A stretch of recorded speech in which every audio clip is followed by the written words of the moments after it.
Aaron Nola's four-seam is getting punished, and Dominic Canzone is waiting for it.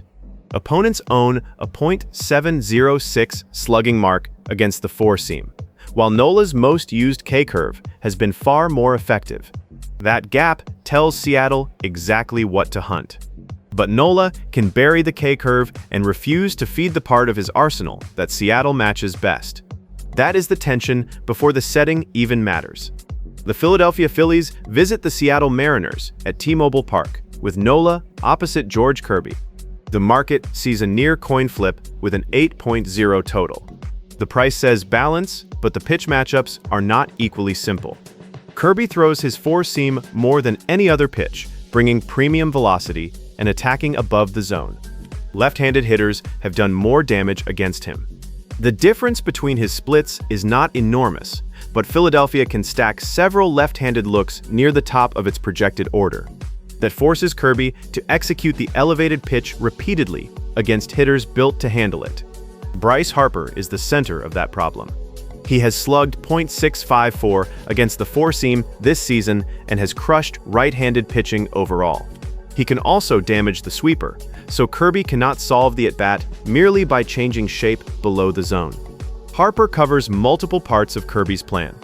That is why Philadelphia's advantage does not depend on a single mistake. Then there is Kyle Schwarber.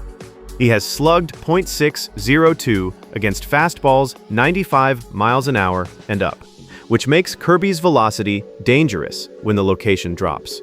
The sweeper is the better answer against Schwarber, and Kirby needs it below the zone. Philadelphia also avoids strikeouts at a strong rate against right-handed pitching, while Luis Arraez adds another contact-heavy at-bat. If the projected order holds, the Phillies can pressure Kirby with power and contact rather than waiting for one specific pitch. Seattle gets the more vulnerable starter on the surface. Nola carries a 5.10 ERA, but his 24.7% strikeout rate remains well above league average. Hitters have done considerable damage when they connect. That combination explains his season. Nola has been homer-prone, but he still owns a breaking ball that can end an at-bat. Canzone is Seattle's best answer to the weak side of that profile. He has slugged .620 against the four-seam this season. That is season-long pitch-type performance, not a head-to-head record against Nola. Still, the fit is direct. If Nola brings the pitch into the middle of the zone, Canzone has shown the power to punish it. Randy Arozarena gives Seattle a different target. He has slugged .557 against the sinker, another Nola pitch that has been hit hard. But Seattle's overall power against right-handed pitching sits around league average. That makes pitch selection more important for the Mariners. They need Nola to give them the hard stuff in the zone rather than letting him dictate at-bats with the K-curve. And Nola does have a way out. His K-curve is his most used pitch, and the available samples against that pitch for Seattle's highlighted hitters are too anecdotal to treat as answers. His recent outings also show that the strikeout ability is still present. Seattle can do real damage, but its case runs through Canzone getting the right pitch and Arozarena catching the sinker in the zone.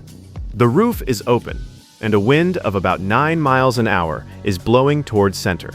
That helps carry, but T-Mobile Park still owns a run index of 85 and generally suppresses offense.